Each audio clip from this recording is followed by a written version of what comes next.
ഇന്നത്തെ ഈ ചർച്ചയുടെ തലക്കെട്ട് കാണാതെ പോകുന്ന കുഞ്ഞുങ്ങൾ എന്നാണ്. ഈ നിമിഷം മാതൃഭൂമി ന്യൂസ് കാണുന്ന എല്ലാവരുടെയും വീട്ടിൽ കണ്ണേ പൊന്നെ എന്ന് വളർത്തുന്ന കുഞ്ഞുങ്ങളുണ്ടായിരിക്കാം. ഈ ചർച്ചയിൽ നമ്മളോടൊപ്പം ഒരു പിതാവുണ്ട്. എൻ്റെ കുഞ്ഞ് ഒരിക്കലും എന്നോടിങ്ങനെ പെരുമാറുകയില്ല, അല്ലെങ്കിൽ ഞാൻ വഴക്കു പറയുന്ന രീതിയോട്, ഞാൻ പെരുമാറുന്ന രീതിയോട് ഇങ്ങനെ കലഹിക്കില്ല എന്ന് ഒരുപക്ഷെ അദ്ദേഹവും വിചാരിച്ചിട്ടുണ്ടാകാം.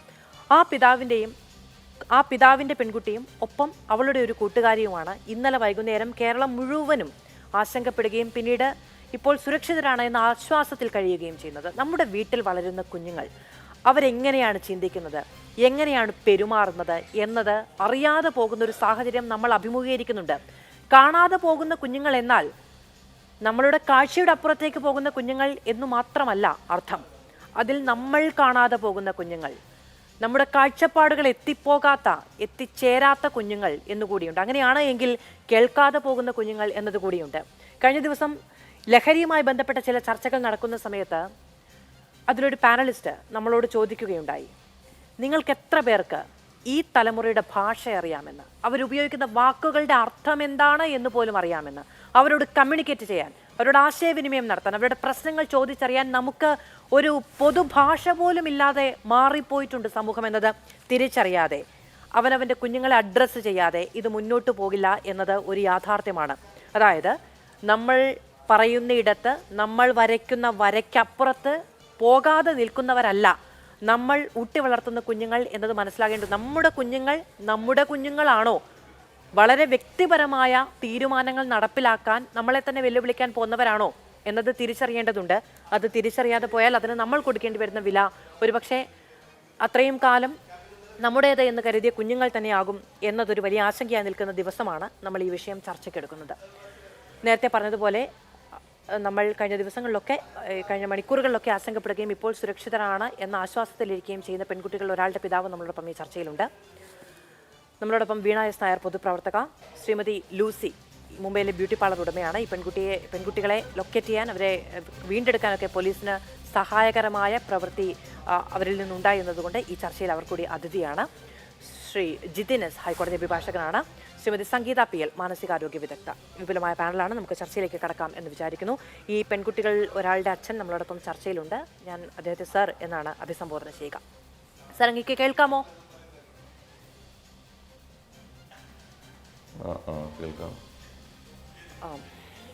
നമ്മളുടെ എല്ലാവരുടെയും വളരെ വ്യക്തിപരമായ ഒരു കാര്യം, ഒരു പൊതു ചർച്ചയ്ക്ക് കാരണമാവുക എന്ന് പറയുന്നത് വ്യക്തിപരമായ വിഷമമാണ്.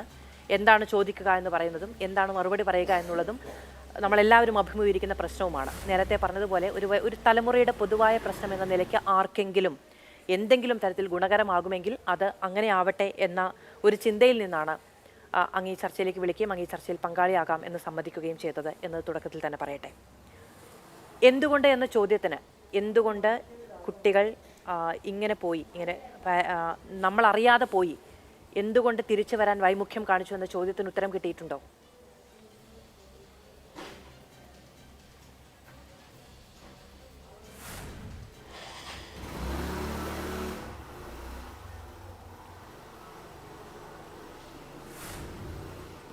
സരങ്ങയ്ക്ക് കേൾക്കാമോ? കേൾക്കാം. എന്തുകൊണ്ടാണ് ഇങ്ങനെയൊക്കെ സംഭവിച്ചത് എന്നതിന് ഉത്തരം കിട്ടിയിട്ടുണ്ടോ ഈ മണിക്കൂറുകളിൽ?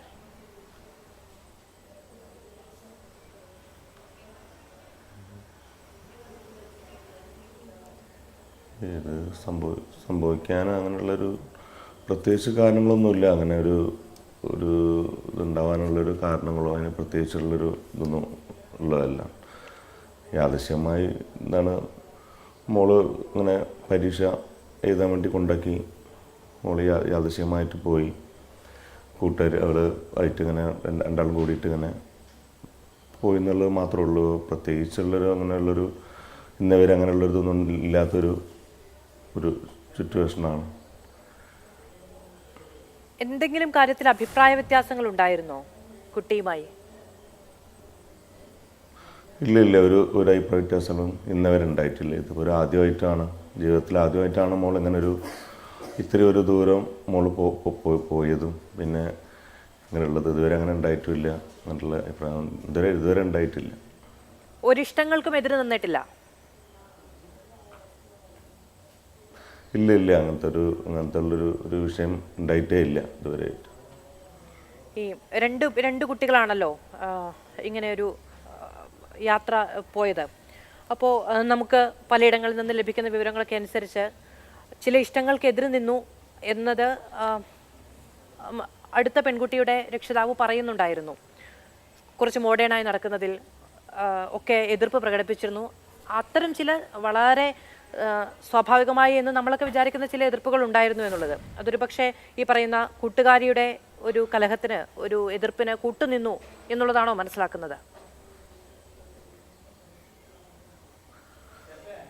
ഇത് എന്നെ സംബന്ധിച്ച് പറയുകയാണെങ്കിൽ ഞാനൊരു കുഞ്ഞുകുട്ടിയും പരാജയമായിട്ട് ജീവിക്കുന്ന ഒരാളാണ്. കാരണം നമ്മളിപ്പോഴത്തെ ഒരു സാഹചര്യത്തിൽ ജീവിക്കുമ്പോൾ വളരെയധികം ഒരു ഇല്ലായും വെല്ലയായിട്ട് ജീവിക്കുന്ന ഒരു അന്തരീക്ഷത്തിലാണ് ഇപ്പോൾ ജീവിച്ചു പോകുന്നത്. ഞാനാണെങ്കിൽ ഒരുപാട് ബാധ്യതകളും വീട് വരെ ജപ്തി വെച്ചിട്ട് അതിൻ്റെതായ ഒരു പ്രശ്നങ്ങളും ഉള്ളതുകൊണ്ട് തട്ടിമുട്ടി എല്ലാ കാര്യങ്ങളും ജീവിച്ചു പോകുന്ന, അതിൽ ഉണ്ടാവുന്ന സുഖജീവിതങ്ങൾ ഇങ്ങനെ തട്ടിമുട്ടി പോകുന്ന ഒരു കുടുംബമാണ്. അപ്പോൾ അതിൻ്റെ പേരിൽ ഒരുപാട് ബാധ്യതകളാണ് എൻ്റെ മുമ്പിലുള്ള. അതിന് കിട്ടാവുന്ന സുഖവും സൗകര്യങ്ങളും ഞാൻ എൻ്റെ മക്കൾക്ക് കൊടുത്തിട്ടുണ്ട്. എന്തുകൊണ്ടാണ് ഇങ്ങനെ ഒരു തീരുമാനമെടുത്തതെന്ന് ഇപ്പോഴും അറിയില്ല അങ്ങേക്കല്ലേ? അങ്ങനെ ഒരു തീരുമാനം എടുക്കാൻ ഇന്നവരെ മുമ്പോ അല്ലെങ്കിൽ വല്ലപ്പോഴോ അങ്ങനത്തെ ഒരു അവസ്ഥയോ ഒരു കാര്യം ഇന്നവരെ ഉണ്ടായിട്ടില്ല.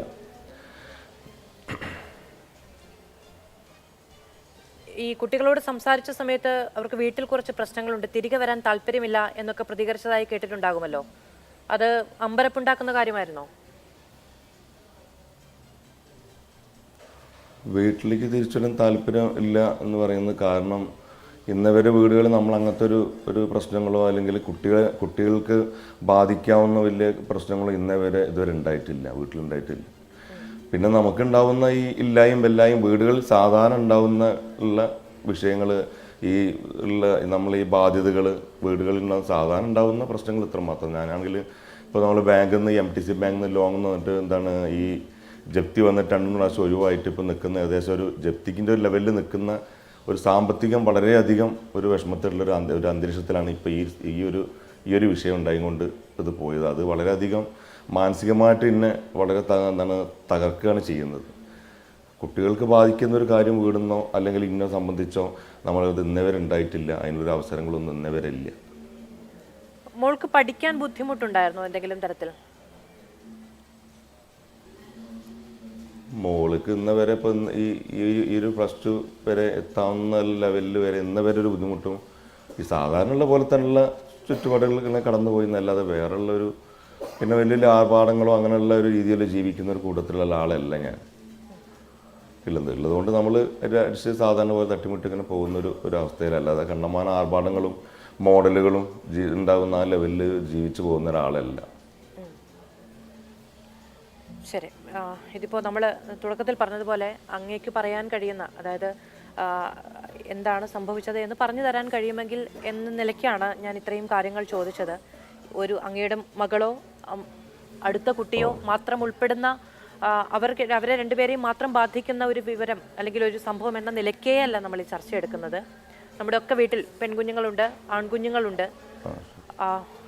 അവരെ നമുക്ക് മനസ്സിലാക്കാൻ കഴിയുന്നില്ലേ, അവരോട് നമുക്ക് സംസാരിക്കാൻ കഴിയുന്നില്ലേ എന്നൊരു ആശങ്ക കൊണ്ടാണ് ചോദിക്കുന്നത്. അങ്ങ് തുടരും എന്ന് ഞാൻ വിചാരിക്കുന്നു ഞങ്ങളോടൊപ്പം.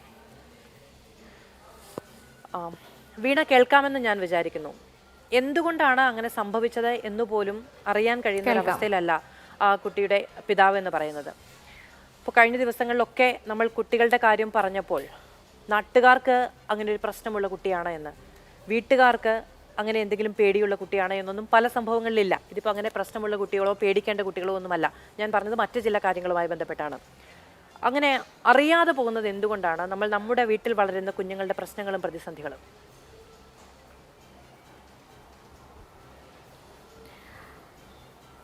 മധു, പ്രധാനമായിട്ട് നമ്മൾ ഇത്തരത്തിലൊരു ചർച്ച വരുമ്പോൾ സാധാരണഗതിയിൽ വരാൻ സാധ്യതയുള്ള ഒരു പ്രധാന പോയിന്റ് ഞാൻ വിചാരിക്കുന്നു ജനറേഷൻ ഗ്യാപ്പ് ആണ് എന്നുള്ളതാണ്.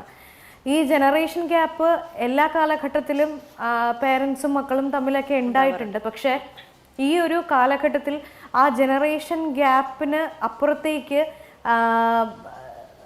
സാധാരണഗതിയിൽ നമുക്കറിയാം ഈ ടീനേജിലേക്കൊക്കെ എത്തുമ്പോൾ പിയർ ഗ്രൂപ്പുമായിട്ട് അല്ലെങ്കിൽ സമപ്രായക്കാരായിട്ടുള്ള കുട്ടികളുമായിട്ടുള്ള ഒരു സൗഹൃദ വലയം ഭയങ്കരമായിട്ട് കുഞ്ഞുങ്ങളെ ഇൻഫ്ലുവൻസ് ചെയ്യും.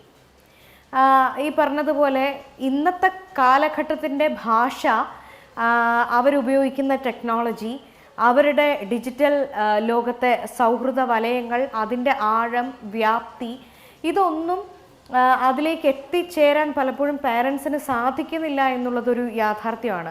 മുമ്പും ജനറേഷൻ ഗ്യാപ്പ് ഉണ്ടെന്ന് ഞാൻ പറഞ്ഞല്ലോ, പണ്ട് കാലത്തും ഉണ്ട്. പക്ഷേ അന്ന് ആ ജനറേഷൻ ഗ്യാപ്പ് ഉള്ളപ്പോൾ തന്നെ ഈ പെൺകുട്ടികളുടെ അല്ലെങ്കിൽ ആൺകുട്ടികളുടെ മക്കളുടെ സുഹൃത്തുക്കളുമായിട്ട് കോണ്ടാക്റ്റ് പല പേരൻസിനും ഉണ്ടായിരുന്നു.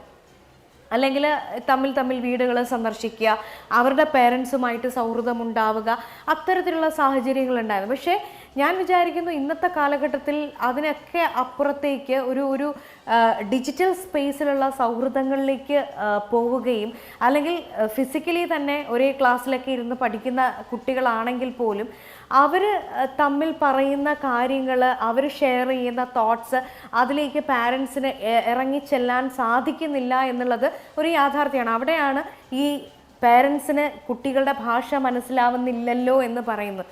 അപ്പോൾ കഴിഞ്ഞ കുറച്ച് ദിവസങ്ങളായിട്ട് നമ്മുടെ കേരളത്തിൽ റിപ്പോർട്ട് ചെയ്തിട്ടുള്ള ക്രൈംസിൻ്റെ സ്വഭാവം ഒന്ന് മാധു പരിശോധിച്ചേ.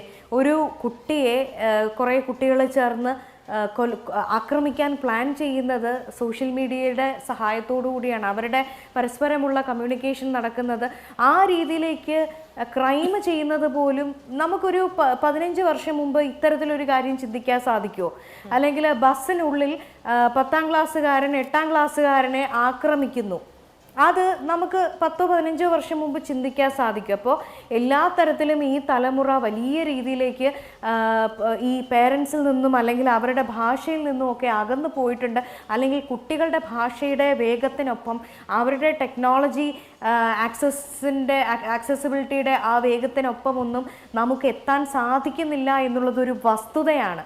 അവിടെയാണ് ഞാൻ പറയുന്നത്, ഇപ്പോൾ ഈ 2 കുട്ടികളെ നമുക്ക് സേഫായി കിട്ടി എന്നുള്ളതിൽ നമുക്ക് ആശ്വസിക്കാം. അതിന് ഞാൻ ഉറച്ചു വിശ്വസിക്കുന്നു കേരളത്തിലെ മാധ്യമങ്ങൾക്ക് വലിയൊരു റോളുണ്ട്. അതുപോലെ മുംബൈയിലുള്ള മലയാളി സമാജം അടക്കമുള്ള സംഘടനകൾക്കൊക്കെ വലിയ റോളുണ്ട്. പക്ഷേ ഈ കിട്ടിയില്ലായിരുന്നു എങ്കിൽ ഈ കുഞ്ഞുങ്ങളുടെ അവസ്ഥ എന്താവും എന്നുള്ളത് നമ്മളൊന്ന് ആലോചിച്ച് നോക്കുക. ഇപ്പോൾ ജസ്ന എന്ന് പറയുന്ന ഒരു പെൺകുട്ടിയുടെ തിരോധാനം കേരളം എത്ര ചർച്ച ചെയ്താണ്. ഇന്നും അതിൻ്റെ ഒരു വാലോ തുമ്പോ കിട്ടാതെ നമ്മൾ നടക്കുകയാണ്. അപ്പോൾ നമ്മുടെ കുഞ്ഞുങ്ങളെ ആദ്യം അറിയേണ്ടത് നമ്മളാണ്, പേരൻസാണ് അറിയേണ്ടത്, സ്കൂളിൽ പഠിപ്പിക്കുന്ന ടീച്ചേഴ്സാണ് അറിയേണ്ടത്. അവരുടെ ഭാഷ നമ്മൾ അറിഞ്ഞേ മതിയാവുള്ളൂ.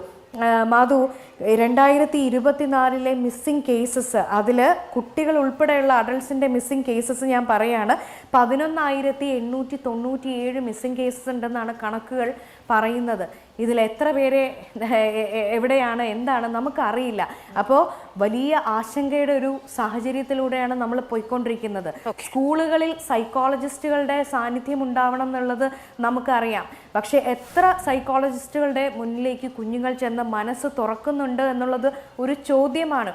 എത്രത്തോളം അത് ഇഫക്റ്റീവ് ആണെന്നുള്ളത് ഒരു ചോദ്യമാണ്. കുട്ടികളുടെ സ്വഭാവത്തിലുള്ള മാറ്റങ്ങൾ ക്ലാസ് ടീച്ചേഴ്സിന് എത്രത്തോളം ഒബ്സർവ് ചെയ്യാൻ സാധിക്കുന്നുണ്ട് എന്നുള്ളത് ഒരു ചോദ്യമാണ്. കാരണം ഇവിടെ ഈ സ്റ്റുഡൻറ് ടീച്ചർ പ്രപ്പോർഷൻ അടക്കമുള്ള കാര്യങ്ങൾ നമ്മൾ പുനഃപരിശോധിക്കണം. കാരണം ഒരു ക്ലാസ്സിൽ 60, 65, 70 കുട്ടികളുള്ള ക്ലാസ്സുകൾ നമ്മുടെ നാട്ടിലുണ്ട്. ഞാൻ ഓർക്കും, ഞാൻ പഠിച്ച സമയത്ത് പോലും 65 കുട്ടികളുള്ള ഒരു ക്ലാസ്സിലുണ്ട്. എത്ര ടീച്ചേഴ്സിന് കുഞ്ഞുങ്ങളിലേക്ക് ഇറങ്ങിച്ചെല്ലാൻ സാധിക്കും? പരീക്ഷ എഴുതാനെന്നും പറഞ്ഞ് വീട്ടിൽ നിന്ന് പോയ കുഞ്ഞുങ്ങൾ മിസ്സിംഗ് ആവുന്നു. ഒന്ന് ആലോചിച്ച് നോക്കിയ ആ ഒരു സാഹചര്യം. ഈ കുഞ്ഞുങ്ങളെ സംസാരിക്കാൻ കഴിയുന്നത് പോലും ആ കുട്ടികൾ സേഫ് ആണ് എന്ന ചോദ്യത്തിനാണ് വീണത് പറഞ്ഞ് അവസാനിക്കുന്ന സമയത്ത്. കഴിഞ്ഞ ദിവസം ഇൻസ്റ്റഗ്രാമിൽ കണ്ട ഒരു റീലാണ്. ഒരു ടീച്ചറുടെ കണ്ണ് തിരികെ ഇരിക്കുന്നു, ഓരോ കുട്ടിയുടെയും ശബ്ദം കിട്ടി ടീച്ചറെ എന്ന് വിളിക്കുന്ന സമയത്ത് ആ ടീച്ചർ ഐഡന്റിഫൈ ചെയ്യുന്നുണ്ട്. അന്ന് അത് കണ്ടപ്പോൾ അതൊരു കുറച്ചുകൂടി കുട്ടികളോട് അടുത്ത് നിൽക്കുന്ന ഒരു ടീച്ചർ എന്ന് ഞാൻ കരുതിയുള്ളൂ. പക്ഷേ ഇന്നിപ്പോൾ അത്ര സ്നേഹത്തോടെയും നന്ദിയോടെയും ആ ടീച്ചറെ ഓർത്ത് വെച്ചു പോകാൻ കൂടി ഞാൻ വിചാരിക്കുന്നു. വീണിത് പറഞ്ഞു വന്നപ്പോൾ ഓർത്തു പോയതാണ്. ജിതിനി, കുട്ടികൾ നമ്മളിൽ നിന്ന് അകന്നു പോയി എന്നൊക്കെ പറയുമ്പോൾ അതിന് അവരെ മാത്രമായിട്ട് കുറ്റപ്പെടുത്താൻ കഴിയുമോ? ഇതിപ്പോൾ ഈ ജനറേഷൻ ഗ്യാപ്പ് എന്ന് പറയുന്നത്, എനിക്ക് എൻ്റെ സ്ഥാപനത്തിൽ ഓരോ ട്രെയിനി ബാച്ചും ജോയിൻ ചെയ്യുന്ന സമയത്ത് ഓരോ ബാച്ചിലും അത് കാണാൻ കഴിയുന്നുണ്ട്, നമുക്ക് കമ്മ്യൂണിക്കേറ്റ് ചെയ്യാൻ കഴിയുന്നു, അല്ലെങ്കിൽ അവരുടെ ഇഷ്ടമോ അവരുടെ താല്പര്യമോ നമ്മുടെ ഇഷ്ടമോ താല്പര്യമോ തമ്മിൽ കമ്പയർ ചെയ്യാൻ കഴിയില്ല. അത് വളരെ ത്വരിതഗതിയിൽ സംഭവിക്കുന്ന ഒന്നാണ്. അപ്പോൾ അതിനനുസരിച്ച് നമ്മൾ ഡെവലപ്പം എൻ്റെ അമ്മയുടെ തലമുറയിലുള്ള സ്ത്രീകൾ അവരുടെ അമ്മയാണ് ബെസ്റ്റ്, ആ ബെസ്റ്റ് അമ്മയാകാനുള്ള ശ്രമത്തിലായിരുന്നു അവരുടെ വളർച്ച എന്ന് പറയുന്നത്. ഞാൻ ജനിച്ച് അല്ലെങ്കിൽ എൻ്റെ ഒരു കൗമാര കാലഘട്ടത്തിൽ ഇത് രണ്ടിനും ഇടയിലാണ്. അതായത് ഒരു പ്രൊഫഷണലായി വളരുക, അല്ലെങ്കിൽ അതിനോടൊപ്പം തന്നെ ഒരു നല്ല അമ്മ എന്ന രീതിയിൽ അനുഭവിക്കുന്ന ഒരു അമ്മയുമായി വളരുക എന്ന രീതിയിലാണ് ഈ പറയുന്ന ഒരു കണ്ടീഷനിങ് ഉണ്ടാകുന്നത്. ഇപ്പോഴത്തെ കുട്ടികൾ പക്ഷേ ഇതല്ല നമ്മുടെ ലൈഫ്, നമ്മുടെ സാധ്യതകൾ ഇതല്ല, നമ്മുടെ സ്കോപ്പ് ഇതല്ല, നമുക്ക് മുന്നിലുള്ള വഴികൾ ഇതല്ല, നമുക്ക് ലഭ്യമാകുന്ന സാധ്യതകൾ ഇതല്ല എന്ന് തിരിച്ചറിഞ്ഞ് മറ്റൊരു ദിശയിലേക്ക് വളരുന്നു എന്നുള്ളത് അത് കാലഘട്ടം ആവശ്യപ്പെടുന്ന കൂടിയല്ലേ. അപ്പോൾ അവരെ സപ്പോർട്ട് ചെയ്യാൻ നമ്മളാണോ വളരേണ്ടത്? ഏറ്റവും പ്രധാനപ്പെട്ട ഒരു പ്രശ്നം സമൂഹം ഇപ്പോൾ 2020 സമൂഹമല്ല 2025 സമൂഹം. ഈ 2025 സമൂഹമായിരിക്കില്ല 2030 ആകുമ്പോഴത്തേക്ക്. സ്വാഭാവികമായിട്ട് നമ്മുടെ സമൂഹം വളർന്നുകൊണ്ടിരിക്കുകയാണ്. ആ സമൂഹം വളരുന്നതിനോടൊപ്പം നമ്മുടെ തലമുറയും വളരുന്നു. പക്ഷേ അതിൽ ഏത് തലമുറ മാത്രം വളരുന്നു എന്നുള്ളതാണ് ഏറ്റവും പ്രധാനപ്പെട്ട ഒരു ചോദ്യം. ഇപ്പോൾ ഉണ്ടാകുന്ന കുഞ്ഞുങ്ങൾ, ഇപ്പോൾ നമ്മൾ പലപ്പോഴും ഇൻസ്റ്റാഗ്രാമിലും പല സ്ഥലങ്ങളിലൊക്കെ റീൽ വരുന്നൊരു പ്രധാനപ്പെട്ട സാധനമാണ്, പരസ്പരം കളിയാക്കിക്കൊണ്ടാണ് 90s കിഡ്സും 2000 തമ്മിലുള്ള വ്യത്യാസം. അപ്പോൾ ആ രണ്ട് ജനറേഷൻ തമ്മിലുള്ള വ്യത്യാസം ഭയങ്കരമായിട്ട് ഇൻസ്റ്റാഗ്രാമിലടക്കം അങ്ങോട്ടും ഇങ്ങോട്ടും ട്രോളിക്കൊണ്ട് കമ്പയർ ചെയ്യുന്ന ഒരു സാഹചര്യത്തിൽ നമ്മൾ പോകുന്നത്. അപ്പോൾ ആരാണ് വളരേണ്ടത്? ഈ പുതിയ തലമുറ വളരുന്നതിനോടൊപ്പം തന്നെ ആ പുതിയ തലമുറ വളരുന്നതിൻ്റെ തോത് മനസ്സിലാക്കാനും അവരുടെ രീതികൾ മനസ്സിലാക്കാനും പലപ്പോഴും പഴയ തലമുറ മറന്നു പോകുന്നു, അല്ലെങ്കിൽ അതിന് സാധിക്കുന്നില്ല എന്നുള്ളതാണ്. എല്ലാ ആളുകളും തിരക്കില്ല. ഇപ്പോൾ നമ്മുടെ വീട്ടിൽ മാതാപിതാക്കളാണെങ്കിൽ തന്നെ എത്ര മാതാപിതാക്കളാണ് വൈകുന്നേരത്ത് കുട്ടികൾ സ്കൂൾ വിട്ട് വരുന്ന സമയത്ത് ആ കുട്ടികളെ കേൾക്കാൻ, ഇന്ന് എന്തൊക്കെയാണ് സ്കൂളിൽ സംഭവിച്ചത് എന്നുള്ളത് മനസ്സിലാക്കാൻ അവരോട് കുറച്ചധികം സമയം ചെലവഴിക്കാൻ വേണ്ടിയിട്ട് തീരുമാനിക്കുന്നത്. അത് ഏതെങ്കിലും ഒരു കുട്ടി വളർന്നു വലുതായി 10ാം ക്ലാസ്സോ +1 +2 ആകുന്ന കാലഘട്ടത്തിലല്ല നമ്മളത് ചെയ്യേണ്ടത്. ആ കുട്ടിയുടെ വളർച്ച തുടങ്ങുന്ന കാലഘട്ടത്തിൽ തന്നെ ആ കുട്ടിയോട് ഏറ്റവും വലിയ സൗഹൃദം ഉണ്ടായിരിക്കേണ്ടത് ആ കുട്ടിയുടെ മാതാപിതാക്കൾക്കാണ്. എത്ര മാതാപിതാക്കൾക്ക് അവരവരുടെ കുട്ടികളുടെ ഏറ്റവും നല്ല സുഹൃത്തായിരിക്കാൻ കഴിയുന്നു എന്നുള്ളതാണ്. അവരോടൊപ്പം ക്ലാസ് മുറിയിലിരുന്ന് പഠിക്കുന്ന ഒരു വിദ്യാർത്ഥിയോ വിദ്യാർത്ഥിനിക്കും അപ്പുറം അവരുടെ ഏറ്റവും നല്ല സുഹൃത്തായിരിക്കാൻ എത്ര മാതാപിതാക്കൾക്ക് കഴിയുന്നുണ്ട് എന്നുള്ളത് ഏറ്റവും പ്രധാനപ്പെട്ട ഒരു ചോദ്യമാണ്. ഇപ്പോൾ ആ ചോദ്യം ഉയർത്തുമ്പോൾ സ്വാഭാവികമായി മാതാപിതാക്കളോട് നമ്മൾ വ്യക്തിപരമായിട്ടാണ് ചോദിക്കുന്നതെങ്കിൽ അവർക്ക് അവരുടേതായിട്ടുള്ളൊരു സ്ട്രഗിൾ ഉണ്ടാവില്ലേ? ഇതിനൊന്നിനും നമ്മൾ ഇപ്പം കുട്ടികളുടെ സ്ട്രഗിളിനൊപ്പം തന്നെ നമുക്ക് അതിനെയും അഡ്രസ്സ് ചെയ്ത് പോകാൻ കഴിയില്ല. ഒരു വർക്കിംഗ് ആണെങ്കിൽ അവർക്ക് സ്പെൻഡ് ചെയ്യാൻ പറ്റുന്ന സമയത്തിനൊരു പരിധിയില്ലേ, അല്ലെങ്കിൽ സമയത്തിനൊരു ചിലപ്പം ആ സമയത്ത് കുട്ടികൾ വരുന്ന സമയത്തോ കുട്ടികൾ സ്കൂളിൽ നിന്ന് വരുന്ന സമയത്തോ ഒരു പക്ഷേ വീട്ടിലുണ്ടാകാതിരിക്കാൻ കഴിയുന്ന സാഹചര്യമില്ലേ? ആ സാഹചര്യത്തെ മീറ്റ് ചെയ്തില്ലെങ്കിൽ വീട് മുന്നോട്ട് കൊണ്ടുപോകാൻ കഴിയാത്ത സാമ്പത്തിക സാഹചര്യം ഉണ്ടാവില്ലേ? അങ്ങനെ പലതും ഉണ്ടാവില്ലേ? അപ്പോൾ അതിലേറ്റവും പ്രധാനപ്പെട്ട ഒരു പ്രശ്നം എന്ന് പറഞ്ഞു കഴിഞ്ഞാൽ ഇന്നത്തെ തലമുറയിൽ നമ്മൾ അഭിമുഖീകരിക്കുന്ന, നമ്മൾ കണ്ടുവരുന്ന ഏറ്റവും പ്രധാനപ്പെട്ട ഒരു പ്രശ്നം കമ്മിറ്റ്മെൻറ്റുകളാണ്. നമുക്ക് പലർക്കും പല ആളുകളോടും പരസ്പരം കമ്മിറ്റ്മെൻറ്റുകൾ ഇല്ലാത്തൊരു കാലഘട്ടത്തിലാണ് നമ്മൾ പോകുന്നത്. അതിപ്പോൾ സ്വാഭാവികമായിട്ടും മാതാപിതാക്കൾക്ക് കുട്ടികളോടാണെങ്കിലും കുട്ടികൾക്ക് തിരിച്ച് മാതാപിതാക്കളോടാണെങ്കിലും, അല്ലെങ്കിൽ നമ്മൾ പരസ്പരം സുഹൃത്തുക്കൾ തമ്മിലാണെങ്കിൽ പോലും ഒരു കമ്മിറ്റ്മെൻറ്റുകളും ഇല്ലാത്ത വല്ലാതെ സെൽഫിഷ് ആയിക്കൊണ്ടിരിക്കുന്ന ഒരു കാലഘട്ടത്തിലാണ് നമ്മൾ കടന്നു പോകുന്നത്. ആ കാലഘട്ടത്തിൽ സ്വാഭാവികമായും ഓരോ ആളുകളും അവരവരുടെ ലോകത്തേക്ക് മാത്രം നീങ്ങുകയും അവരവരുടെ ലോകത്തേക്ക് മാത്രം ചിന്തിക്കുകയും ചെയ്യുന്നു. വൈബ് എന്ന് പറയുന്ന ഒരു പുതിയ കാലഘട്ടമൊന്നുമല്ല, 2025 ഒരു പദപ്രയോഗമൊന്നുമല്ല, അതിലും കുറേ കാലങ്ങൾക്ക് മുമ്പേ ഉണ്ടായ പദപ്രയോഗമാണ്. അപ്പോൾ എന്താണ് എൻ്റെ വൈബ് എന്ന് നിനക്ക് മനസ്സിലാകുന്നുണ്ടോ എന്ന് പരസ്പരം പുതിയ തലമുറ ചോദിക്കുന്ന കാലഘട്ടത്തിലാണ് നമ്മൾ ജീവിക്കുന്നത്. അപ്പോൾ അതിനപ്പുറത്തേക്ക് ജീവിതം എന്ന് പറഞ്ഞാൽ എൻ്റർടൈൻമെൻറ്റ് മാത്രമാണ് എന്ന് ചിന്തിക്കുന്ന തരത്തിലേക്ക് ഇന്നത്തെ തലമുറ മാറി. അവർ സ്വാഭാവികമായിട്ട് നമ്മളിപ്പോൾ എടുത്ത് പരിശോധിക്കുമ്പോൾ 2025 നമ്മളിങ്ങനെ ചർച്ച ചെയ്യുമ്പോൾ 2010 2005 എടുത്ത് കാലഘട്ടം എടുത്ത് പരിശോധിച്ചാൽ ഡിപ്രഷൻ എന്നോ ആങ്സൈറ്റി എന്നോ സ്ട്രെസ്സോ എന്നോ എന്ന് പറയുന്ന വാക്കുകൾ നമ്മൾ നമ്മുടെ ദൈനംദിന ജീവിതങ്ങളിൽ സ്ഥിരമായി ഉപയോഗിക്കുന്ന പദപ്രയോഗങ്ങളായിരുന്നില്ല. പക്ഷേ ഇന്നത്തെ കാലഘട്ടത്തിലെ കുട്ടികളെ എടുത്ത് പരിശോധിച്ചാൽ, ഇന്നത്തെ കാലഘട്ടത്തിലെ യുവാക്കളെ എടുത്ത് പരിശോധിച്ചാൽ ഈ പറയപ്പെടുന്ന വാക്കുകൾ ദൈനംദിനം നിരന്തരമായി നമ്മൾ നമ്മുടെ ജീവിതത്തിൽ ഉപയോഗിക്കുന്ന കാര്യങ്ങളായി മാറുന്നു. ശരിയാണ് ജിതിൻ. പക്ഷേ അതിനിടയ്ക്ക് പറയാനുള്ളൊരു കാര്യം എന്താണെന്ന് വെച്ചിട്ടുണ്ടെങ്കിൽ ഡിപ്രഷൻ ഇല്ലാതിരിക്കുകയോ സ്ട്രെസ് ഇല്ലാതിരിക്കുകയോ സ്ട്രെയിൻ ഇല്ലാതിരിക്കുകയോ ചെയ്യുകയല്ല നമ്മളും ചെയ്തിരുന്നത്. നമുക്കിത് എന്താണെന്ന് അറിയില്ലായിരുന്നു. ഇതൊക്കെയാണ് ലൈഫ് എന്ന് നമ്മൾ പഠിപ്പിക്കപ്പെട്ടിരുന്നു. അപ്പോൾ അത് നമ്മൾ അനുഭവിക്കുന്നു. പക്ഷേ ഇപ്പോഴത്തെ കുട്ടികൾ അത് കൃത്യമായി തിരിച്ചറിയുന്നുണ്ട്. എവിടെ എത്ര സ്ട്രഗിൾ എടുക്കണം, എൻ്റെ ലൈഫിൽ നിന്നുള്ള സമാധാനവും സന്തോഷവും എത്ര ഞാൻ സ്പെൻഡ് ചെയ്യണം, ഒരു റിലേഷൻഷിപ്പിൽ ഞാൻ എത്ര എഫേർട്ട് ഇടണം, എത്ര ഇമോഷൻ അവിടെ ഞാൻ ഇൻവെസ്റ്റ് ചെയ്യണം, തുടങ്ങിയ കാര്യങ്ങളിലൊക്കെ ഒരു തീരുമാനമെടുക്കുന്നുണ്ട്. ആ കാര്യങ്ങളൊക്കെ അവരെ തന്നെ കണ്ടുപിടിക്കേണ്ട ഒരു കാര്യമാണ്. അതാണ് ഞാൻ ചോദിച്ചത്, അങ്ങോട്ട് വളരണോ ഇങ്ങോട്ട് വളരണോ എന്നുള്ളൊരു സംശയം നമുക്കുണ്ട് എന്നുള്ളത്. അല്ല, തീർച്ചയായിട്ടും അവരതിനെ അഡ്രസ്സ് ചെയ്യുന്നുണ്ട്. അവർക്ക് അത്തരത്തിലുള്ള ഡിപ്രഷനും അത്തരത്തിലുള്ള സ്ട്രെസ്സും കൂടുതലാവാനുള്ള ഒരു സാഹചര്യം എന്ന് പറയുന്നത് പണ്ടത്തെ കാലഘട്ടത്തിൽ നമുക്ക് ഇത്തരം കാര്യങ്ങളൊക്കെ തന്നെ ചർച്ച ചെയ്യാൻ, ഷെയർ ചെയ്യാൻ ആളുകളുണ്ടായിരുന്നു എന്നുള്ളതാണ്. അത് ഞാൻ നേരത്തെ പറഞ്ഞു വന്നത്, നമ്മുടെ കുടുംബ ബന്ധങ്ങൾ അത്തരത്തിൽ വളരെ മോശപ്പെട്ട ഒരു സ്ഥിതിയിലേക്ക് പോയിക്കൊണ്ടിരിക്കുന്നതിൻ്റെ ഭാഗമായിട്ട് നമുക്കിതൊന്നും ഷെയർ ചെയ്യാൻ ആളില്ലാതാവുന്നു. നമുക്ക് വല്ലാത്തൊരു സങ്കടം വരുന്ന സമയത്ത്, അല്ലെങ്കിൽ നമുക്ക് വല്ലാത്തൊരു ബുദ്ധിമുട്ടോ പ്രശ്നമോ നമ്മുടെ ജോലി സ്ഥലത്താണെങ്കിലും അല്ലെങ്കിൽ നമ്മുടെ വിദ്യാഭ്യാസ സ്ഥാപനത്തിലാണെങ്കിലും അനുഭവിക്കുന്ന സമയത്ത് അത് വളരെ വിശ്വസ്തയോടുകൂടി, വളരെ ധൈര്യത്തോടു കൂടി നമ്മളെ കേൾക്കുമെന്നോ നമ്മുടെ കൂടെ നിൽക്കുമെന്നോ കരുതി നമുക്ക് ഓപ്പൺ ആയിട്ട് അത് ഷെയർ ചെയ്യാൻ കഴിയുന്നൊരു പശ്ചാത്തലമോ കുടുംബ സാഹചര്യമോ ഇല്ലാത്ത സാഹചര്യത്തിലാണ് സ്വാഭാവികമായിട്ട് ഇത്തരത്തിൽ കുട്ടികൾ സ്ട്രെസ്സിലേക്കും ഡിപ്രഷനിലേക്കും ഒക്കെ പോകുന്നു എന്ന് ഞാൻ മനസ്സിലാക്കുന്നു. ശരി, ശ്രീമതി ലൂസി, ഈ കുഞ്ഞുങ്ങളെ കണ്ടുപിടിക്കാൻ നിങ്ങളുടെ ഇടപെടൽ കൃത്യമായിരുന്നു. അത് വലിയ തോതിൽ അങ്ങനെ ആ ഒരു എഫേർട്ട് നിങ്ങൾ എടുത്തിട്ടുണ്ടെങ്കിൽ അതിന് സ്വാഭാവികമായും കുട്ടിയുടെ കുടുംബവും കേരളം ഒന്നാകെയും നമ്മളെല്ലാവരും മനുഷ്യൻ എന്ന നിലയ്ക്കുമൊക്കെ അതിൽ കടപ്പെട്ടിരിക്കുകയും ചെയ്യുന്നു. എങ്ങനെയാണ്, എപ്പോഴാണ് യഥാർത്ഥത്തിൽ ഈ കുട്ടികൾ സ്വമേധയാ ഒരു യാത്രയ്ക്ക് വന്നതാണ്, അല്ലെങ്കിൽ വീട്ടുകാരോട് പറയാതെ വന്നതാണ് എന്നുള്ള വിവരങ്ങളൊക്കെ നിങ്ങൾക്ക് പ്രാഥമികമായി കിട്ടുന്നത്?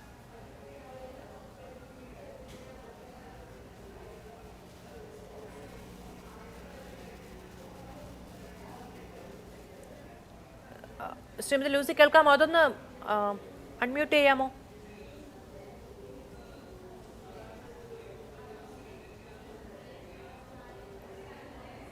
ചെറിയ സാങ്കേതിക പ്രശ്നമുണ്ട്, ഞാൻ തിരികെ വരാം എന്ന് വിചാരിക്കുന്നു. ചെറിയ സാങ്കേതിക പ്രശ്നമുണ്ട്.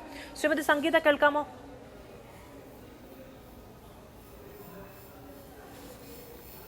കേൾക്കാം. ഓക്കെ. ശ്രീമതി സംഗീത, ഇപ്പോൾ കഴിഞ്ഞ ഒരാഴ്ചയോ അല്ലെങ്കിൽ ഒരു മാസമോ ആയിട്ട് ആൺകുട്ടികൾക്കിടയിൽ ഉണ്ടാകുന്ന ക്രിമിനൽ വാസന, നമ്മളെ തന്നെ ഞെട്ടിക്കുന്ന തരത്തിലുണ്ടാകുന്ന പല അക്രമ പ്രവർത്തനങ്ങൾ, ഇതൊക്കെ വലിയ തോതിൽ ഉണ്ടായിരുന്നു നമുക്കിടയിലൊക്കെ. ഇപ്പോൾ സ്ട്രഗിളും ഒക്കെ ഈ പറയുന്ന കൗമാരത്തിലുള്ള എല്ലാവർക്കും ഉണ്ടാകുന്നു. ആൺകുട്ടികൾ അത് കുറച്ചുകൂടി വയലൻ്റായിട്ട് എക്സ്പ്രസ് ചെയ്യുന്നു.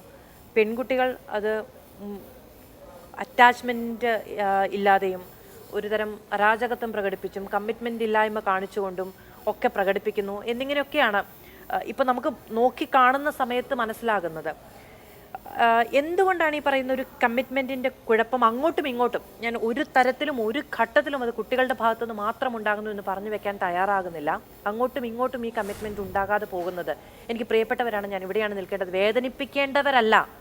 നമ്മൾ അങ്ങോട്ടും ഇങ്ങോട്ടും കുറച്ച് അധികം എഫേർട്ട് ഇട്ടിട്ടാണല്ലോ ഈ ഒരു ഒരുമിച്ചുള്ള വളർച്ച ഉണ്ടാകുന്നത്, മാതാപിതാക്കളായും കുഞ്ഞുങ്ങളായും. അവിടെ ഒരു കമ്മിറ്റ്മെൻറ്റ് കാണിക്കേണ്ടതില്ല എന്നൊരു തോന്നൽ ഇടയ്ക്ക് എവിടെയാണ് ഉണ്ടാകുന്നത്?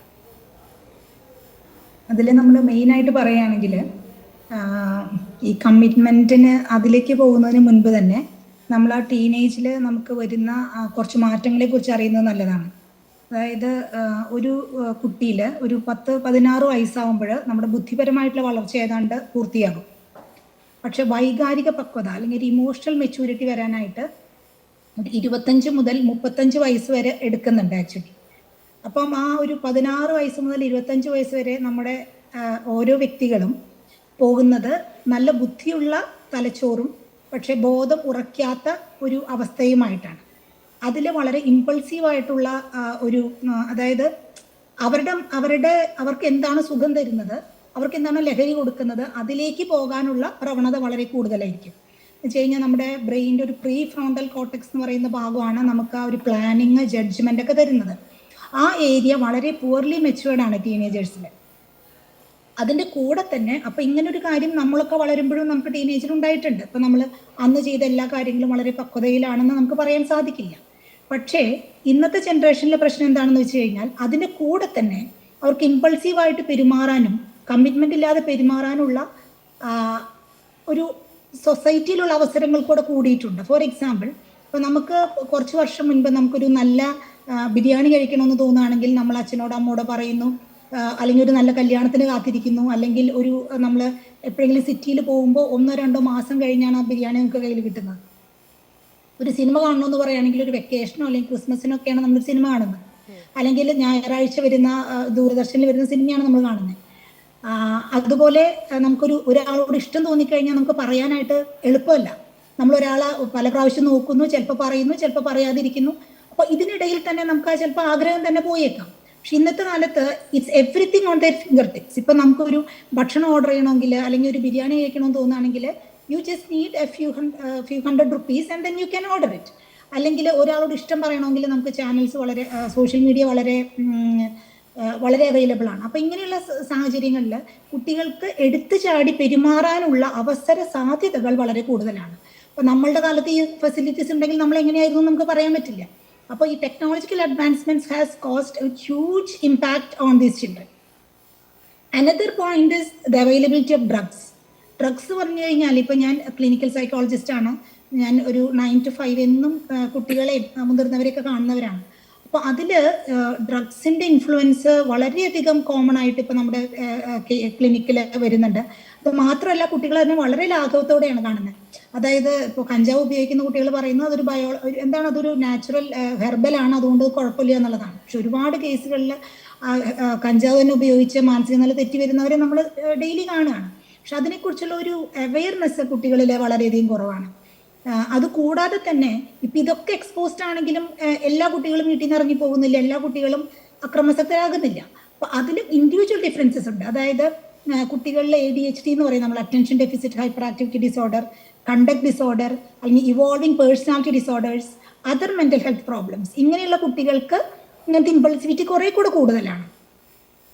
അതുപോലെ തന്നെ നമ്മുടെ റിയൽ ലൈഫിൽ കണക്റ്റഡ് അല്ലാത്ത കുട്ടികളാണ് ഇങ്ങനത്തെ കൂടുതലും വരുന്നത്. അവർ ഭയങ്കര ഡ്രീമി ആയിട്ട് വളരെ ഫാൻറ്റസൈസ് ചെയ്തിട്ട് ആ കാര്യങ്ങൾ കാണുന്നത്. ഇപ്പോൾ നമ്മുടെ ഒരു ക്ലാസ്സിൽ ഇപ്പോൾ അത്യാവശ്യം പഠിക്കുന്ന കുട്ടികളാണെങ്കിൽ അപ്പോൾ നമ്മുടെ ക്ലാസ്സിലെ കുട്ടികളായിട്ട് അവർ സംസാരിക്കും, അല്ലെങ്കിൽ അവർ ഫുട്ബോൾ കളിക്കുന്ന കുട്ടികളാണെങ്കിൽ ആ ടീമിൽ സംസാരിക്കും, കരാട്ടെ പഠിക്കുന്നവരാണെങ്കിൽ അവിടെ സംസാരിക്കും.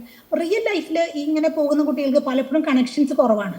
അവരുടെ കണക്ഷൻസ് മൊത്തം സോഷ്യൽ മീഡിയയിലാണ്. They are actually very isolated from society. അപ്പം അങ്ങനെ വരുമ്പോഴും അവരംഗീകരിക്കുന്ന ആളുകൾ സോഷ്യൽ മീഡിയയിൽ അപ്പുറത്തിരുന്ന് അവരോട് നല്ല വാക്കുകൾ പറയുമ്പോൾ അതിൻ്റെ പുറകെ പോകാനുള്ള ടെൻഡൻസി ഉണ്ട്. അപ്പോൾ ഇതൊരു മൾട്ടി ഫാക്ടോറിയൽ ഇഷ്യൂ ആണ്.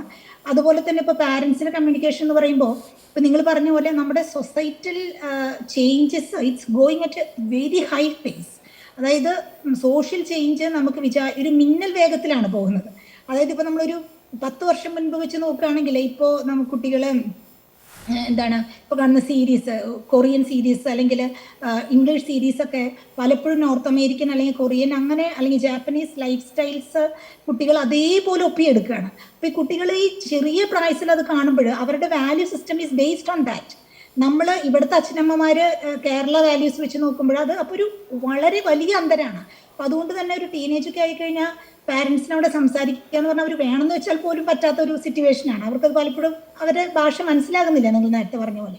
അപ്പോൾ ഈ കമ്മിറ്റ്മെന്റ് കുറയുക എന്ന് പറയുമ്പോൾ ടീനേജേഴ്സിൽ ഈ ഒരു impulsivity along with other social facilitating factors ഒരു കാര്യമാണെന്നാണ് എനിക്ക് തോന്നുന്നത്. ശരി, ഞാൻ അങ്ങോട്ട് ചോദിച്ചതിൽ ഈ പറയുന്ന കമ്മിറ്റ്മെന്റിന്റെ കാര്യത്തിൽ നമ്മൾ മുതിർന്നവർ നമ്മളൊക്കെ എപ്പോഴും പഴയതെല്ലാം പെർഫെക്റ്റ് എന്ന് പറയുന്നൊരു ചിന്തയുണ്ട്. അതുകൂടി ഞാൻ ഉന്നയിക്കുന്നുണ്ടായിരുന്നു. അതിലേക്ക് ഞാൻ വരാം അടുത്ത തവണ ഞാൻ അങ്ങേക്ക് വരുമ്പോൾ അതിലേക്ക് വരാം. ശ്രീമതി ലൂസി, കേൾക്കാമോ? ഇപ്പൊ കേൾക്കാം. ഞാനൊരു ചെറിയ ഇടവേള എടുത്തിട്ട് അങ്ങയിലേക്ക് വരാം. സൂപ്പർ പ്രൈം ടൈം തുടരുന്നു. ശ്രീമതി ലൂസി, കേൾക്കാമെന്ന് വിചാരിക്കുന്നു. ഈ കുട്ടികൾ ഇങ്ങനെ ഒരു സാഹചര്യത്തിലാണ് പുറപ്പെട്ട് അവിടേക്ക് എത്തിയത് എന്ന് പിന്നീട് മാധ്യമങ്ങളിലൂടെയൊക്കെ വാർത്തകൾ കണ്ടപ്പോഴും പോലീസ് ബന്ധപ്പെട്ടപ്പോഴുമാണോ മനസ്സിലായത്? ഈ കുട്ടികൾ അവിടെ തുടരുന്ന സമയത്ത് മനസ്സിലായിരുന്നോ? ആ സമയത്ത് ചെറിയ സംശയം എനിക്കുണ്ടായിരുന്നു. വീട്ടിൽ നിന്ന് ഇറങ്ങിപ്പോന്ന അങ്ങനെ തോന്നിയില്ല. എനിക്ക് തോന്നി ഫ്രണ്ട്സ് എല്ലാം കൂടെ വന്നായിരിക്കും.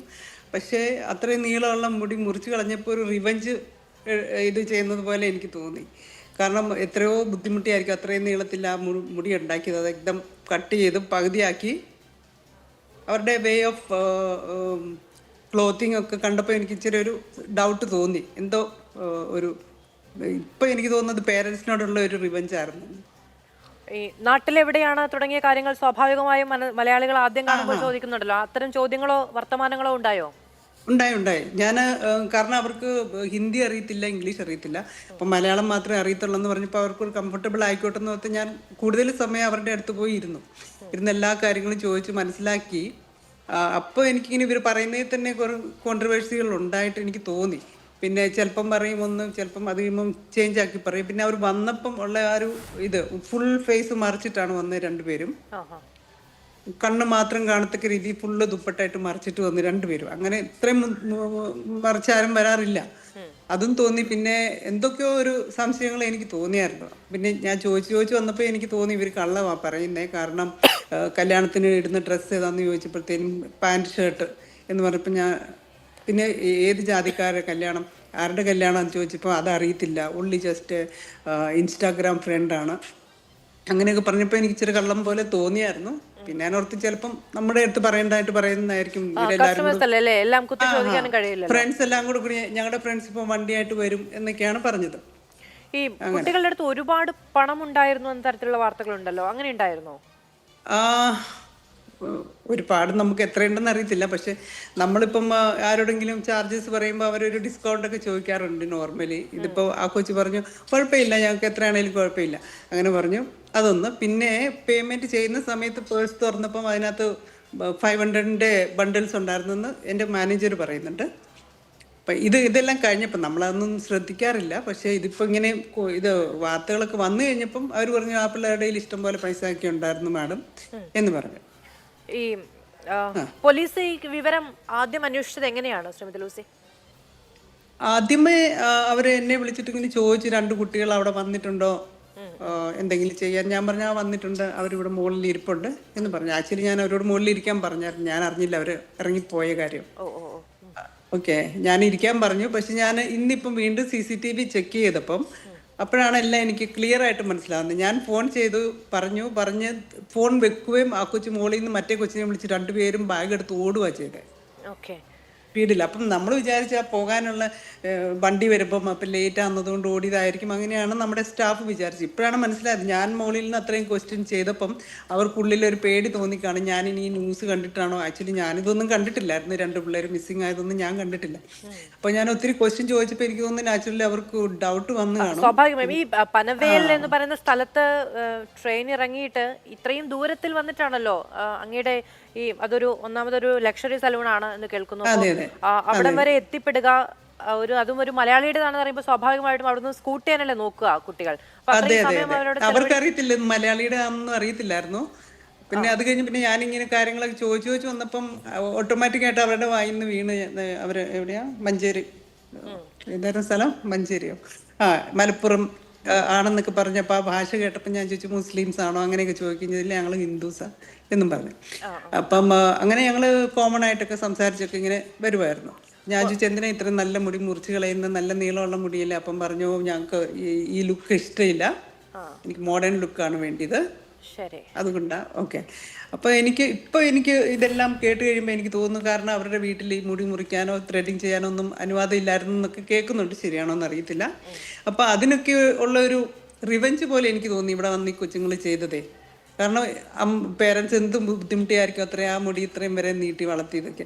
അപ്പം അതായത് അവരെന്ത് പറയുന്നത് അതിന് ഓപ്പോസിറ്റായിട്ട് ചെയ്യണം എന്നുള്ള ഒരു എന്തോ മെൻറ്റാലിറ്റി ആ പിള്ളേരുടെ മനസ്സിൽ വന്നിട്ടുണ്ടെന്ന് തോന്നുന്നു. ഫ്രീഡം വേണം, അങ്ങനെ എന്തോ ആയിരിക്കാം. അവരുടെ വേ ഓഫ് ഡ്രസ്സിങ്ങും അങ്ങനെയായിരുന്നു, ഷോർട്ട് പാൻ്റ് ഒക്കെ ഇട്ടുകൊണ്ടാണ് വന്നത്.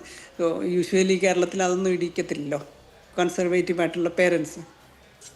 ശരി, ഞാൻ അങ്ങയിലേക്ക് വരാം, തുടരണം ഞങ്ങളോടൊപ്പം. സർ, ഈ അതായത് വീട്ടിൽ അങ്ങനെ മോഡേണായി നടക്കാനുള്ള സ്വാതന്ത്ര്യം ഉണ്ടായിരുന്നില്ല എന്നൊക്കെ ഈ കുട്ടികൾ പല ആളുകളോട്, പോലീസിനോടടക്കം ശ്രീമതി ലൂസിയോടടക്കമൊക്കെ സംസാരിച്ചിട്ടുണ്ട് എങ്കിൽ അങ്ങനെ ഒരു സാഹചര്യം ഉണ്ടായിരുന്നോ? അതോ താങ്കളുടെ മകൾക്ക് അങ്ങനെ ഒരു പ്രശ്നം ഉണ്ടായിരുന്നില്ലേ?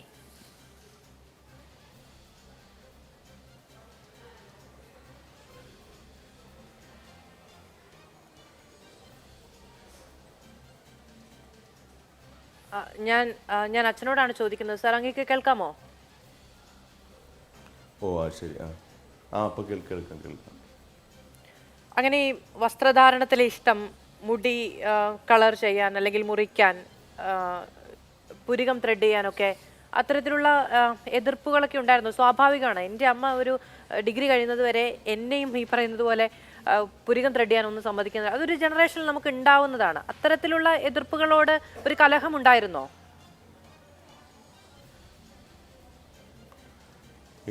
എനിക്ക് ഇത്തരം മോഡലും കാര്യങ്ങളിലൊന്നും എനിക്കൊരു താല്പര്യമില്ലാത്ത ഒരാളാണ് ഞാൻ. കാരണം നമ്മൾ സാധാരണ ഒരു ഗ്രാമങ്ങളിൽ ജീവിക്കുന്ന ഒരു ഇതാവുമ്പോൾ നമ്മൾ മോഡലിങ് അതിനൊന്നും വലിയ താല്പര്യമോ കാര്യമില്ല. സാധാരണ ഒരു ജീവിതം സാധാരണ ലെവലിൽ ഇങ്ങനെ പോകുന്ന ഒരു അന്തരീക്ഷമാണ് എൻ്റെ. അതിന്റെ പേരിൽ വഴക്കൊന്നും ഉണ്ടായിട്ടില്ല അല്ലേ? ഇല്ല, അതിൻ്റെ പേരിലൊരു ഒരു വഴക്ക് കാര്യങ്ങൾ ഉണ്ടാവാനുള്ള ഒരു സാഹചര്യം അല്ലെങ്കിൽ അതൊന്നും ഉണ്ടായിട്ടില്ല. പിന്നെ അങ്ങനെയുള്ള എൻ്റെ മോൾക്ക് അങ്ങനെയുള്ള ഒരു മോഡലിങ്ങിൻ്റെ ഒരു അമിതമായിട്ടുള്ളൊരു ഉള്ള ഒരാളൊന്നുമല്ല. ഓവറായിട്ട് നമ്മൾ ഇങ്ങനെ അത് വേണമെന്നുള്ള ഇതൊന്നുമില്ല. നമ്മൾ ചെയ്യുന്ന കാര്യങ്ങൾ അത് കൊണ്ടുള്ള കാര്യങ്ങൾ ചെയ്യാം. ഇപ്പോൾ സാധാരണ നമ്മളിപ്പോഴത്തെ മോഡൽ ന്യൂറോജൻ ആ മോഡലാണല്ലോ. അപ്പോൾ അതിനനുസരിച്ചുള്ള ജീവിതത്തിന് ഇങ്ങനെ പോകുന്നതെന്ന് മാത്രത്താനുള്ളൂ. അപ്പോൾ അതിൻ്റെ പുറകെ അതിന് മാത്രം പോകുന്നൊരു കുട്ടിയൊന്നുമല്ല അതിന് മാത്രമായിട്ട്.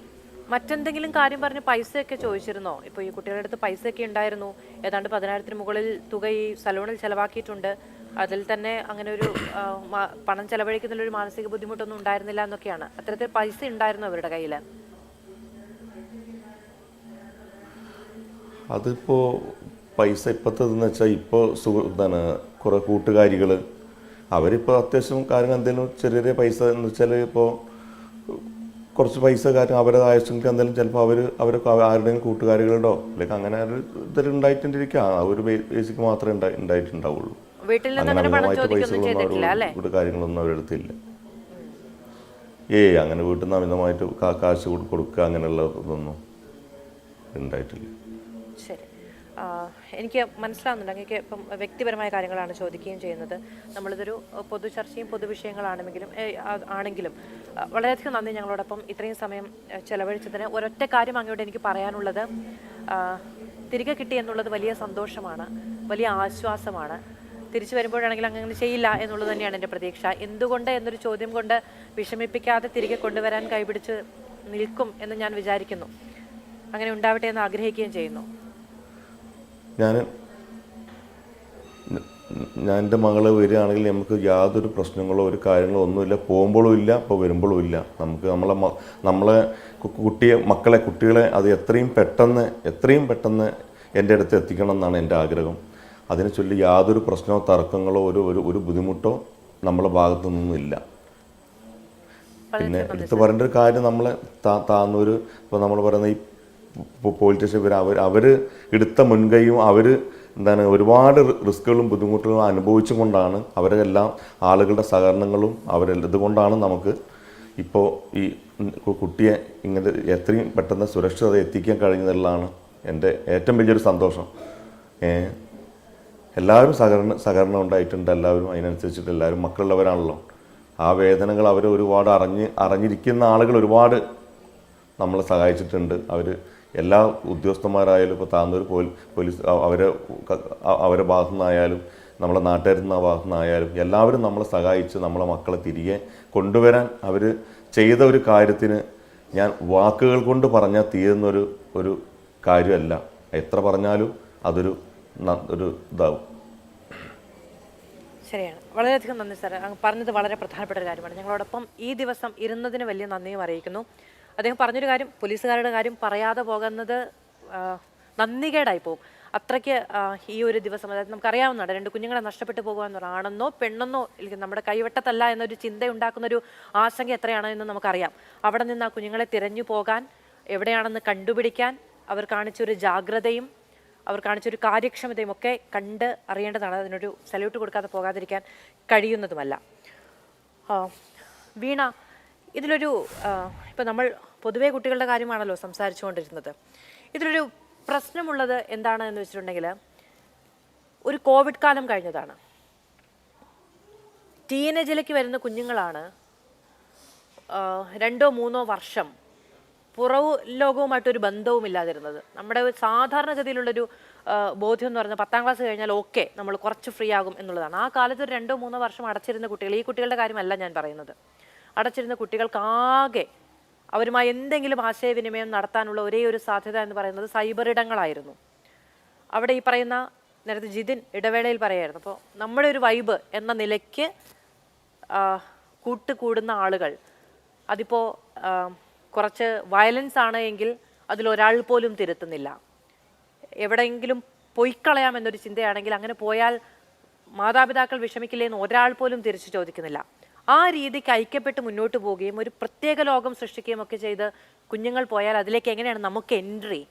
പറഞ്ഞല്ലേ തിരുത്താൻ പറ്റുള്ളൂ, അല്ലെങ്കിൽ പറഞ്ഞല്ലേ ഇതല്ല വഴി എന്ന് പറയാൻ കഴിയുള്ളൂ. അവിടേക്ക് നമുക്ക് എൻട്രി ഇല്ലല്ലോ.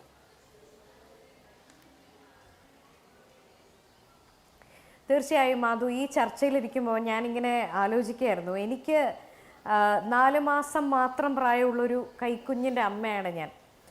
അപ്പോൾ ഈ ചർച്ചകളൊക്കെ ഇങ്ങനെ കേൾക്കുമ്പോൾ ഞാൻ ആലോചിക്കുകയാണ്, മുന്നോട്ട് പോകുമ്പോൾ എങ്ങനെയായിരിക്കും ഇവൻ്റെ ചിന്താഗതികൾ, ഇവൻ ഏത് ലോകത്തായിരിക്കും ജീവിക്കുന്നതെന്നൊക്കെ ഞാനിങ്ങനെ ആലോചിക്കുകയാണ്. നമ്മുടെ സമൂഹത്തിൽ നമ്മളെ ഇംഗ്ലീഷ് പഠിപ്പിക്കും, ഹിന്ദി പഠിപ്പിക്കും, എല്ലാ ഭാഷകളും ലാംഗ്വേജസ് സിലബസിൻ്റെ ഭാഗമായിട്ടുണ്ട്, സയൻസ് പഠിക്കുന്നു. പക്ഷേ ഒരു വിവാഹ ജീവിതത്തിലേക്ക് എൻ്റർ ചെയ്യുമ്പോൾ എങ്ങനെയായിരിക്കണം എന്നുള്ളത് നിർഭാഗ്യവശാൽ നമ്മളെ പഠിപ്പിക്കാറില്ല.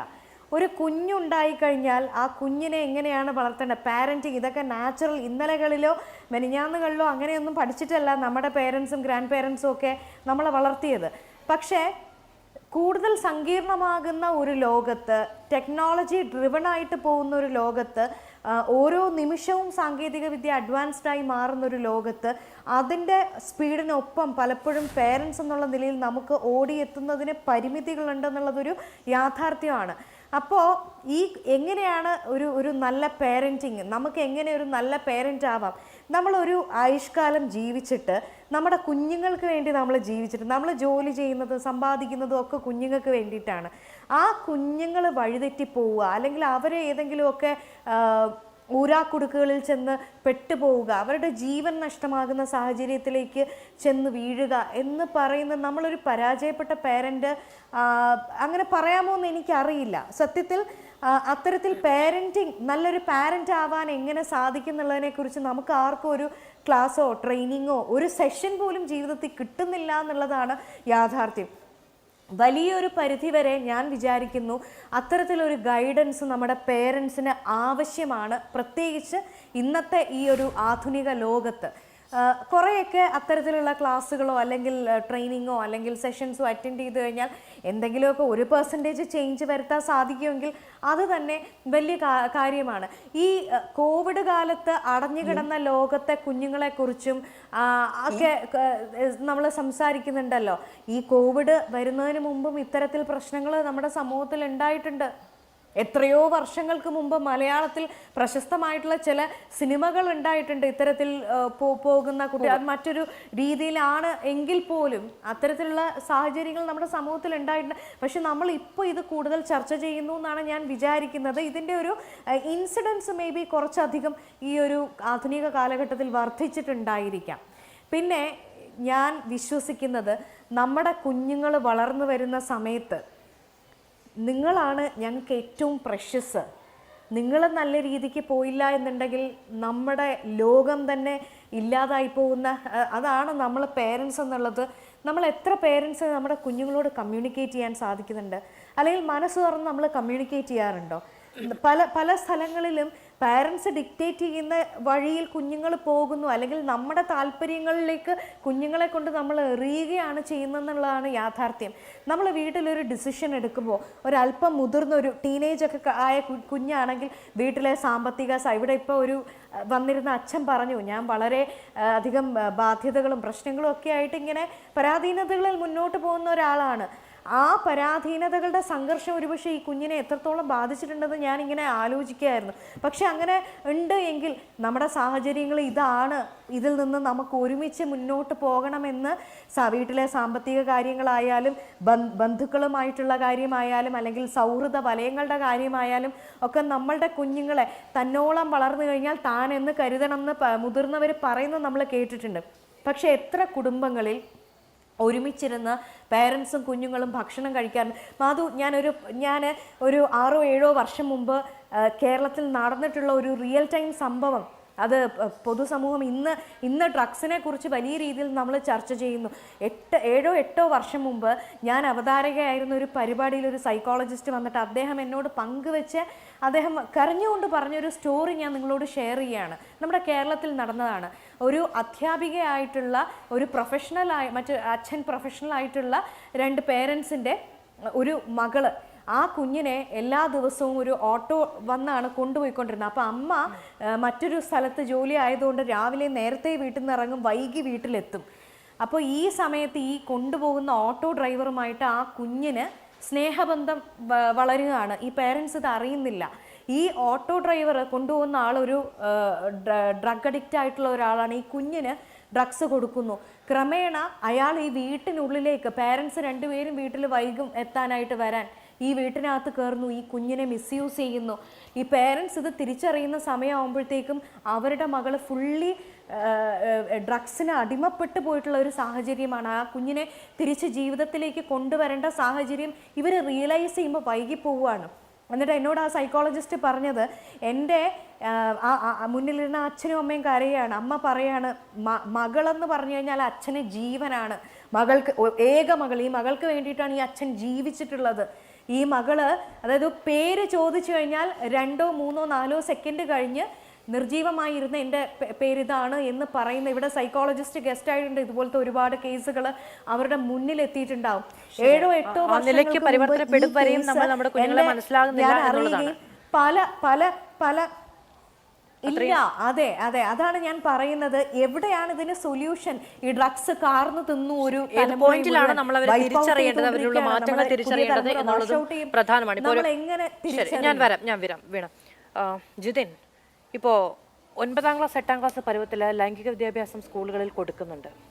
അത് കുഞ്ഞുങ്ങൾക്കാണ്. നമ്മുടെ കുഞ്ഞുങ്ങൾ ടീനേജിലേക്ക് വളരുന്ന സമയത്ത് പാരൻസിനും അത്തരമൊരു വിദ്യാഭ്യാസം ആവശ്യമില്ലേ? തീർച്ചയായിട്ടും. അത് കൊടുക്കാൻ കഴിയുന്നൊരു സംവിധാനം നിലവിൽ നമുക്കുണ്ടോ? അല്ല, അത്തരത്തിലൊരു ലൈംഗിക വിദ്യാഭ്യാസം കുഞ്ഞുങ്ങളെ, അതായത് ആ പരുവത്തിലേക്ക് കുഞ്ഞുങ്ങൾ വളരുന്ന സമയത്ത് നമ്മൾ അവരോട് എങ്ങനെ കമ്മ്യൂണിക്കേറ്റ് ചെയ്യണം, എങ്ങനെ കണക്ട് ചെയ്യണം? തീർച്ചയായിട്ടും പേരൻസ് എങ്ങനെ കുഞ്ഞുങ്ങളോട് കണക്ട് ചെയ്യണം എന്നുള്ളതാണ് ഏറ്റവും പ്രധാനപ്പെട്ട ചോദ്യം. ആ ചോദ്യത്തിന് ഉത്തരം തന്നെയാണ് ഞാൻ ഒരിക്കൽ സൂചിപ്പിച്ചത്. അതായത് ഒരു 9ാം ക്ലാസ് 8ാം ക്ലാസ് 9ാം ക്ലാസ്സിലേക്കൊക്കെ വളരുന്ന ഒരു കുട്ടിയെ സംബന്ധിച്ചിടത്തോളം ആ കുട്ടിയുടെ മാനസികമായ വളർച്ച തുടങ്ങുന്നത് 8ാം ക്ലാസ്സിലോ 9ാം ക്ലാസ്സിലോ അല്ല. ആ കുട്ടിയുടെ ഇഷ്ടങ്ങൾ മാതാപിതാക്കൾ തിരിച്ചറിയപ്പെടുന്നത്, ആ കുട്ടിയുടെ ഇഷ്ടങ്ങൾ രൂപപ്പെടുന്നത്, മാതാപിതാക്കൾ തിരിച്ചറിയപ്പെടുന്നത് എന്നുള്ളതിനപ്പുറത്തേക്ക് ആ കുട്ടിയുടെ ഇഷ്ടങ്ങൾ രൂപപ്പെടുന്നത് 8ാം ക്ലാസ്സിലോ 9ാം ക്ലാസ്സിലോ അല്ല. അപ്പോൾ അയാളുടെ ഏറ്റവും ചെറിയ സ്കൂൾ ക്ലാസ്സുകൾ മുതൽ, ഇപ്പോൾ ഓരോ കുട്ടികളെ സംബന്ധിച്ചിടത്തോളം ഓരോ ഇഷ്ടങ്ങളുണ്ടാവും. അപ്പോൾ ആ ഇഷ്ടങ്ങൾ രൂപപ്പെട്ട് അത് വളർന്നു വരുന്ന ആ ചെറിയ പ്രായത്തിൽ തന്നെ നമ്മൾ ഈ പറയപ്പെടുന്ന കുഞ്ഞുങ്ങളെ മനസ്സിലാക്കേണ്ടതായിട്ടുണ്ട്. ഇവിടെ സംഭവിക്കുന്നത് എന്താണെന്ന് വെച്ച് കഴിഞ്ഞാൽ, ആ പ്രായത്തിൽ നമ്മൾ ഈ പറയപ്പെടുന്ന ഒരു കുഞ്ഞുങ്ങളല്ലേ എന്ന് കരുതി പലപ്പോഴും ആ കുഞ്ഞുങ്ങളെ, എത്രയോ പേരൻസ് കുഞ്ഞുങ്ങൾ വീട്ടിലിപ്പോൾ 2 പേരും വർക്കിംഗ് ആയിരിക്കും. സ്വാഭാവികമായിട്ട് പേരൻസ് 2 ആളും വർക്കിംഗ് ആയിരിക്കും. കുട്ടിക്ക് ഏറ്റവും കൂടുതൽ ഇൻറ്റിമസി ഉണ്ടായിരിക്കുക, കുട്ടിക്ക് ഏറ്റവും കൂടുതൽ അടുപ്പം ഉണ്ടായിരിക്കുക ഒരു പക്ഷേ വീട്ടിലെ സെർവൻറ്റുമായിട്ട് മാത്രമായിരിക്കും. അങ്ങനെ വളർന്നു വരുന്ന കുട്ടികളുണ്ട്. അങ്ങനെ വളർന്നു വരുന്ന കുട്ടികളെ സംബന്ധിച്ചിടത്തോളം എന്താണ് തൻ്റെ കുട്ടിയുടെ ഇഷ്ടമെന്ന് പോലും ഇന്നത്തെ പേരൻസിന് പല ആൾക്കാർക്കും അറിയില്ല. അപ്പോൾ അത് അവർ പിന്നീട് തിരിച്ചറിയപ്പെടുന്നത് ഈ കുട്ടികൾ 8ാം ക്ലാസ്സിലോ 9ാം ക്ലാസ്സിലോ 10ാം ക്ലാസ്സിലോ ഒക്കെ പഠിക്കുന്ന സമയത്ത്, അതായത് അവരുടെ ഒരു കൗമാര പ്രായത്തിൻ്റെ പീക്ക് സ്റ്റേജാണ്. ആ സ്റ്റേജിലാണ് ഈ മാതാപിതാക്കൾ തിരിച്ചറിയപ്പെടുന്നത് എന്താണ് തൻ്റെ കുട്ടിയുടെ ഇഷ്ടമെന്നും അനിഷ്ടമെന്നും തിരിച്ചറിയുന്നത് ആ കാലഘട്ടത്തിലാണ്. ആ കാലഘട്ടത്തിൽ തിരിച്ചറിഞ്ഞിട്ട് അത് തിരുത്താൻ വേണ്ടിയിട്ട് കുട്ടിയുടെ അടുത്തേക്ക് പോകുമ്പോൾ സ്വാഭാവികമായിട്ടും അവിടെ ഇവർ തമ്മിലുള്ള പ്രശ്നങ്ങളുണ്ടാവും. തീർച്ചയായിട്ടും അന്തരം വളർന്ന് രൂപപ്പെട്ട് കഴിഞ്ഞു. അങ്ങനെ രൂപപ്പെട്ട് കഴിഞ്ഞ ആ അന്തരത്തെ പിന്നീട് ഫോഴ്സ്ഫുള്ളിയാണ് മാതാപിതാക്കൾ തിരുത്താൻ വേണ്ടി ശ്രമിക്കുന്നത്. അങ്ങനെ ഫോഴ്സ്ഫുള്ളി തിരുത്താൻ വേണ്ടി ശ്രമിക്കുമ്പോൾ സ്വാഭാവികമായിട്ടും ആ കാലഘട്ടത്തിൽ നമുക്കറിയാം, നമുക്കൊക്കെ ഏറ്റവും കൂടുതൽ പിടിവാശി ഉണ്ടാകുന്ന കാലഘട്ടം നമ്മുടെ കൗമാര കാലഘട്ടമാണ്. അതിനുശേഷം നമ്മൾ ഈ ഒരു യുവത്വത്തിലേക്ക് വളർന്നു വരുമ്പോൾ കുറച്ചുകൂടി മെച്യൂർഡ് ആവുന്നു. നമുക്ക് തെറ്റേതാണെന്നും ശരിയേതാണെന്നും നമുക്ക് തിരിച്ചറിയാൻ കഴിയുന്നൊരു പ്രായത്തിലേക്ക് നമ്മൾ എത്തുന്നു.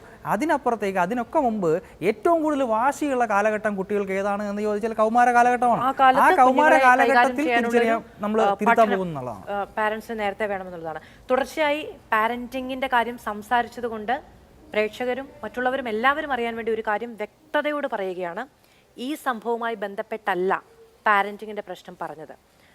അതായത് നമുക്കാണ് തിരുത്താൻ കഴിയുന്നത്, നമുക്ക് മാത്രമാണ്. അതായത് കുഞ്ഞുങ്ങൾക്ക്, ഈ പറയുന്ന ജനറേഷനുള്ള കുഞ്ഞുങ്ങളോട് നിങ്ങൾ വിവേചന ബുദ്ധിയോടെ പെരുമാറണം എന്ന നിലയ്ക്ക് പറയാനുള്ള ധാർമ്മികമായ സാഹചര്യം പോലും നമുക്കില്ലാത്തത് കൊണ്ട്, നമ്മൾക്കാണ് എന്തെങ്കിലും ചെയ്യാൻ കഴിയുന്നത് എന്ന് വിചാരിച്ചുകൊണ്ടാണ് നമ്മളെ കുറച്ചുകൂടി നവീകരിക്കാൻ ശ്രമിക്കുന്നത്. അല്ലാതെ പാരന്റിങ്ങിന്റെ പ്രശ്നമാണ് എന്ന് പറയുന്നത് ഈ സംഭവത്തിന്റെ അടിസ്ഥാനത്തിലല്ല, മുഴുവൻ മാതാപിതാക്കളെയും ഉദ്ദേശിച്ചല്ല, കുഞ്ഞുങ്ങളെയും ഉദ്ദേശിച്ചല്ല. ഇവിടെ അങ്ങോട്ടും ഇങ്ങോട്ടുമുള്ള കൊടുക്കൽ വാങ്ങലുകൊണ്ട് മാത്രമേ എന്തെങ്കിലും ചെയ്യാൻ കഴിയുകയുള്ളൂ എന്നത് ഉറപ്പിച്ചും ആവർത്തിച്ചും പറയുന്നു. ഒരിടവേള.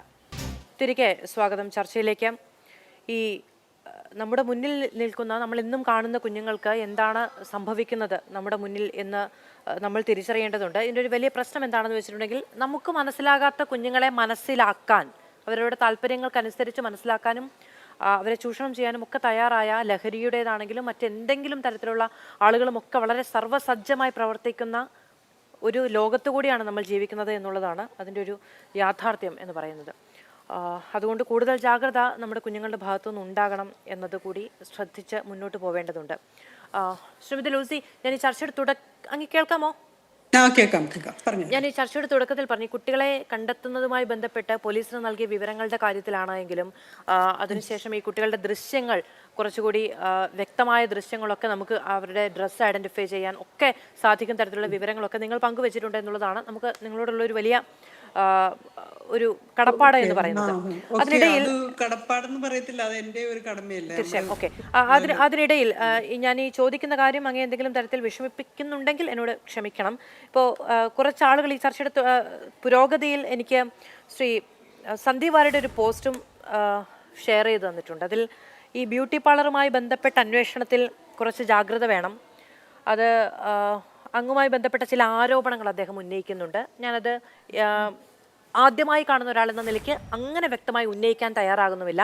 എന്തെങ്കിലും തരത്തിലുള്ള നിയമപ്രശ്നങ്ങളോ മറ്റു കാര്യങ്ങളോ അഭിമുഖീകരിക്കേണ്ടതിട്ടുള്ള ഒരു പശ്ചാത്തലം, ഇത് ഞാൻ അങ്ങേ ഈ ചർച്ചയുടെ അതിഥിയായി ക്ഷണിച്ചതാണ്, ഇങ്ങനൊരു സാഹചര്യത്തിലേ അല്ല. എന്നിരുന്നാൽ പോലും ഈ വിഷയവുമായി ബന്ധപ്പെട്ട ആരോപണം വന്ന സ്ഥിതിക്ക് അങ്ങേക്ക് അങ്ങയുടെ സാഹചര്യം വ്യക്തമാക്കാൻ കഴിയുമെങ്കിൽ നന്നായിരിക്കുമെന്ന് തോന്നുന്നു. എന്താണ് ആരോപണം? എനിക്കറിയാം. ആ പോസ്റ്റ് ഞാൻ വായിച്ചു തരണമോ? കുട്ടികളെ കാണാതായ സംഭവത്തിൽ മുംബൈയിലെ ബ്യൂട്ടി പാർലറിന്റെ റോൾ വിശദമായി അന്വേഷിക്കണം. അവിടെ നിന്ന് അറിഞ്ഞ കൃത്യമായ ചില വിവരങ്ങളുടെ അടിസ്ഥാനത്തിലാണ് ഇക്കാര്യം പറയുന്നത്. കസ്റ്റമറുടെ വീഡിയോ സൂക്ഷിച്ചതുമായി ബന്ധപ്പെട്ടതിൽ അവിശ്വസനീയതയുണ്ട്. കോവിഡിന് 1.5 വർഷം മുമ്പ് ഈ സ്ഥാപനത്തിനെതിരെ മുംബൈ പോലീസിന്റെ അന്വേഷണം നടപടിയും ഉണ്ടായിട്ടുണ്ടോ എന്ന് അന്വേഷിക്കണം തുടങ്ങിയവയൊക്കെയാണ് ആരോപണങ്ങളായി വരുന്നത്. ഇത് ഒരു ആരോപണമാണ്. അത് ശ്രദ്ധയിൽപ്പെട്ടതുകൊണ്ട് അങ്ങയിലേക്ക് ഉന്നയിക്കുകയാണ്. അങ്ങേ ചർച്ചയുടെ മറ്റൊരു തലത്തിലാണ് ഞാൻ അതിഥിയായി വിളിച്ചത്. ഈ പാർലർ എല്ലാവർക്കും അറിയാവുന്ന പാർലർ, എപ്പോഴും ആർക്ക് വേണേലും വന്ന് ചെക്ക് ചെയ്യാവുന്നതാണ്. അങ്ങനെയുള്ള ആരോപണങ്ങൾ ഇപ്പൊ എന്ത് കാര്യത്തിനാണെങ്കിലും നല്ല കാര്യവും മോശം കാര്യവും കാണുമല്ലോ. എന്തെങ്കിലും കാരണം കൊണ്ടായിരിക്കും അയാൾ അങ്ങനെ പോസ്റ്റ് ഇട്ടത്. ഓക്കെ, അല്ലാതെ വേറെ ഒന്നും. നമ്മൾ കസ്റ്റമറിന്റെ ഫോട്ടോ എടുത്ത് അങ്ങനെ വെക്കുന്ന ആ കുഞ്ഞുങ്ങളുടെ പോലും മുഖം ക്ലിയർ ആയിട്ട് കാണിച്ചിട്ടില്ല. ഒള്ളി ബിഫോർ ആഫ്റ്റർ ആവും. നമ്മളെന്നല്ലാതെ എവിടെ ചെയ്താലും എൻട്രിച്ച് ജ്യൂസിൽ എവിടെ ചെയ്താലും അതുള്ളതാണ്. ബിഫോർ ആഫ്റ്റർ എടുത്ത് കാണിക്കുക.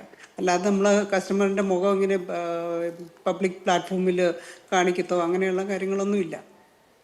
ഓക്കെ, ഇങ്ങനെ ഒരു ആരോപണം ഉന്നയിക്കപ്പെടാനുള്ള ഒരു സാഹചര്യമോ അല്ലെങ്കിൽ എന്തെങ്കിലും അങ്ങനെ അതെന്തുകൊണ്ടായിരിക്കാം ഈ ഒരു ഘട്ടത്തിൽ, പ്രത്യേകിച്ച് നിങ്ങൾ ഇത്രയും സഹായം ചെയ്തു എന്ന തരത്തിലുള്ള വാർത്തകളൊക്കെ നിൽക്കുന്ന സമയത്ത് അങ്ങനെ ഒരു ആരോപണം ഉണ്ടാകുന്നത്? അതിപ്പോ ഏത് കാര്യത്തിനാണെങ്കിലും നല്ല വശമോ ചീത്ത വശവും ആൾക്കാരെല്ലാവരും ഒന്നും എല്ലാത്തിലും സന്തോഷമുള്ളവരായിരിക്കില്ലല്ലോ. അതെല്ലാത്തിനും ഒരു മോശം വശം പറയുന്നവർ കാണും. നമ്മൾക്കിപ്പോ ഇതെല്ലാം ഓപ്പൺ ആയിട്ടുള്ള സംഗതിയല്ലേ, നമ്മൾ സീക്രട്ട് ആയിട്ടുള്ള സംഗതികളൊന്നും അല്ല. അപ്പൊ എല്ലാവർക്കും എപ്പോഴാണേലും വന്ന് നോക്കാമല്ലോ. പാർലർ എന്ന് പറയുമ്പോൾ പല ടൈപ്പ് കാണും ആൾക്കാർക്ക്. ഇത് ഈ പാർലറിലൊന്നും പോയിട്ടില്ലാത്ത ആൾക്കാർ വിചാരിക്കുന്ന ബ്യൂട്ടി പാർലർ എന്ന് പറഞ്ഞാൽ അവിടെ വേറെ എന്തൊക്കെയാണ് സംഭവിക്കുന്നത്, ഇങ്ങനെയൊക്കെ ആയിരിക്കാം. പക്ഷെ ഇതങ്ങനെയുള്ള ഇതൊന്നും ഒരു തൊഴിലിടം എന്ന നിലയ്ക്ക് ഇത്രമേൽ അധിക്ഷേപം കാലാകാലങ്ങളിൽ ഉണ്ടായിട്ടുള്ള ഒരു തൊഴിലിടം വേറെ ഉണ്ടോ എന്നുള്ളതൊക്കെ സംശയമാണ്. മാത്രമല്ല നിയമപരമായ ഇഷ്യൂസ് ഒന്നും ഉണ്ടായിട്ടില്ല. ഈ പറയുന്ന സംവിധാനത്തിനടിയിൽ തന്നെ നിയമപരമായി പ്രവർത്തിക്കുന്ന ഒരു സ്ഥാപനമാണ് അങ്ങയുടേത്. അതെ അതെ അതെ, തീർച്ചയായും. ഓക്കെ, ശരി. ഞാൻ ചോദ്യത്തിന്റെ തുടക്കത്തിൽ തന്നെ അങ്ങോട്ട് ചോദിച്ച് പറഞ്ഞിരുന്നു, എന്റെ ചോദ്യം ഏതെങ്കിലും തരത്തിൽ വിഷമിപ്പിക്കുന്നുണ്ടെങ്കിൽ ഇങ്ങനെ ഒരു ആരോപണം വന്ന സ്ഥിതിക്ക് ക്ലാരിഫൈ ചെയ്ത് പോവുക എന്നുള്ളതിന്റെ പേരിലാണ് ചോദിക്കുകയും ചെയ്തത്. എന്തായാലും ഇതുമായി ബന്ധപ്പെട്ട് അതായത് 2 കുഞ്ഞുങ്ങൾ താനൂരിൽ നിന്ന് തിരൂർ റെയിൽവേ സ്റ്റേഷനിൽ നിന്ന് മുംബൈക്ക് പോവുകയും അവിടെ നിന്ന് ചെന്നൈക്മോറിന് കയറുകയും അവനവൻ്റെ യാത്രയ്ക്കുള്ള താല്പര്യമാണ് അല്ലെങ്കിൽ വീട്ടിൽ നിന്നുള്ള സമ്മർദ്ദത്തിൻ്റെ പേരിലാണ് എന്നൊക്കെ പറയുകയും ചെയ്ത 2 കുഞ്ഞുങ്ങൾ എന്നുള്ളതിനപ്പുറത്ത് നമ്മുടെ വീട്ടിലൊക്കെ ചർച്ചയുടെ തുടക്കത്തിൽ പറഞ്ഞതുപോലെ നമ്മുടെ വീട്ടിലൊക്കെ നമ്മൾ കണ്ണേ പൊന്നേ എന്ന് വളർത്തുന്ന നമ്മുടെ വലിയ അധ്വാനം ചെലവഴിക്കുന്ന, നമ്മുടെ വലിയ സ്നേഹവും കരുതലും ചെലവഴിക്കുന്ന കുഞ്ഞുങ്ങളുണ്ട്. അവരെ കുറച്ചുകൂടി മനസ്സിലാക്കി മുന്നോട്ട് പോകാൻ മാത്രമാണ് നമുക്ക് സാധിക്കുകയും ചെയ്യുന്നത് എന്ന് പറഞ്ഞു പോകുന്നു. ശ്രീമതി സംഗീത, അവസാനമായി കൂട്ടിച്ചേർക്കാനുള്ള കാര്യം എന്താണ്? നമ്മൾ ഈ പറയുന്ന എവിടെ നിന്നാണ് ഈ കുട്ടികൾക്ക് സമൂഹത്തിൽ നിന്നാണല്ലോ സാധാരണ അഡോപ്റ്റ് ചെയ്യുക ഈ കാര്യങ്ങളെ അല്ലെങ്കിൽ ചിന്താഗതിയൊക്കെ. പക്ഷേ ഈ ജനറേഷൻ ഗ്യാപ്പ് അങ്ങ് തന്നെ നേരത്തെ പറഞ്ഞ പോലെ ഇത്ര ത്വരിതഗതിയിലാണെങ്കിൽ അതിന് അവരെവിടെ നിന്നാണ് ഇത് സ്വാംശീകരിക്കുന്നത്? നേരത്തെ പലരും സൂചിപ്പിച്ചതുപോലെ സോഷ്യൽ മീഡിയ അതുപോലെ ആ ഒരു ഇൻഫ്ലുവൻസ് ഹ്യൂജ് ആണല്ലോ. അതായത് കുട്ടികൾക്ക് അത് എങ്ങനെ ഉപയോഗിക്കണമെന്ന് ഇപ്പം നമ്മൾ ഏതൊരു സിസ്റ്റം വന്നു കഴിഞ്ഞ് കുറച്ച് വർഷങ്ങൾ കഴിയുമ്പോഴാണ് അതിൻ്റെ ഒരു സേഫ് യൂസ് ആളുകൾ പഠിക്കുന്നത്. സോഷ്യൽ മീഡിയ വളരെ ത്വരിതഗതിയിൽ വളർന്നു കഴിയുമ്പോൾ അതെങ്ങനെ സേഫായിട്ട് യൂസ് ചെയ്യണം എന്നുള്ളത് കുട്ടികൾക്ക് അറിയില്ല. അതൊരു കാര്യം. അപ്പം അതുകൊണ്ട് വേറൊന്ന് നേരത്തെ പറഞ്ഞ പോലെ നമ്മൾ റിയൽ വേൾഡുമായിട്ട് കണക്ഷൻ കുറവുള്ള കുട്ടികളാണ് ഇങ്ങനെ കൂടുതൽ പോകുന്നത്. അപ്പം എനിക്ക് സമൂഹത്തിനോട് പറയാനുള്ളതെന്ന് പറഞ്ഞു കഴിഞ്ഞാൽ ക്ലാസ്സിലെ ടീച്ചേഴ്സ് ശ്രദ്ധിക്കേണ്ടത് എല്ലാ കുട്ടികളെയും ആ ടീച്ചർക്ക് അറിയാമെന്നുള്ളത് ശ്രദ്ധിക്കണം. അതായത് അവരുമായിട്ടൊരു കണക്ഷൻ, റിയൽ വേൾഡ് കണക്ഷൻ വരുമ്പോൾ ഈ ഡിജിറ്റൽ വേൾഡിലേക്ക് പോകാനുള്ള ടെൻഡൻസി കുറവായിരിക്കും. ഡിജിറ്റൽ വേൾഡിൽ പോവുകയാണെങ്കിലും അത് മാത്രമാണ് ലോകമെന്ന് കുട്ടികൾ കരുതില്ല. അപ്പോൾ റിയൽ വേൾഡിലേക്കുള്ള കുറച്ച് റൂട്ട്സ് ഉണ്ടാക്കാനാണ് നമ്മൾ പാരൻസ് ആണെങ്കിലും ടീച്ചേഴ്സ് ആണെങ്കിലും സൊസൈറ്റിയിലെ ക്ലബ്സ് ആണെങ്കിലും ഒക്കെ ശ്രദ്ധിക്കേണ്ടത്. എല്ലാ കുട്ടികളും സമൂഹത്തിൽ 1-2 പേരുമായിട്ടെങ്കിലും കണക്റ്റായി നിൽക്കുമ്പോൾ നമുക്ക് ഡിജിറ്റൽ ഇതിലെ സൈബർ സ്പേസിലെ ക്രിമിനൽസിനെ കുട്ടികളെ ഇൻഫ്ലുവൻസ് ചെയ്യാനുള്ള സാധ്യത കുറയും. അത് മാത്രമാണ് നമുക്ക് ചെയ്യാനുള്ള ഇതെന്ന് പറഞ്ഞത്. പിന്നെ ടീനേജേഴ്സിൻ്റെ അതിലേക്ക് നമ്മൾ കുറച്ചുകൂടെ അങ്ങോട്ട് വളരണം. അതായത് നമ്മൾ സോഷ്യൽ മീഡിയനെ കുറിച്ച് പഠിക്കണം, അതിലെ അപകടങ്ങളെ കുറിച്ച് പഠിക്കണം, എങ്കിലേ നമുക്ക് അവരെ ബോധവാന്മാരാക്കാൻ സാധിക്കുകയുള്ളൂ. പക്ഷെ ടീനേജ് എപ്പോഴും ഇങ്ങനെയാണ്, റിസ്കി ബിഹേവിയേഴ്സിലേക്ക് പറഞ്ഞു. ശരിയാണ്, എല്ലാ സാഹസങ്ങളെയും തുറന്നു സ്വീകരിക്കുന്ന കാലത്തെ തന്നെയാണ് നമ്മൾ കൗമാരം എന്ന് പറയുന്നത്. അപ്പോൾ അവിടേക്ക് നമ്മളുടെ കുറച്ചുകൂടി ജാഗ്രത ഉണ്ടാവേണ്ടതുണ്ട്. കുഞ്ഞുങ്ങളെ അവരുടെ വിവേചന ബുദ്ധി പ്രകാരം മാത്രം വിട്ടുകൊടുത്തിട്ട് അവർ അങ്ങനെ പെരുമാറുമെന്ന് പ്രതീക്ഷിക്കേണ്ടതില്ല എന്ന് തോന്നുന്നു. ഈ കാലത്തെങ്കിലും കുറച്ചുകൂടി ജാഗ്രത ഉണ്ടാവണം എന്നുള്ളത് പറഞ്ഞു വെക്കുന്നു. വളരെയധികം നന്ദി പാനലിസ്റ്റുകൾക്കും പ്രേക്ഷകർക്കും.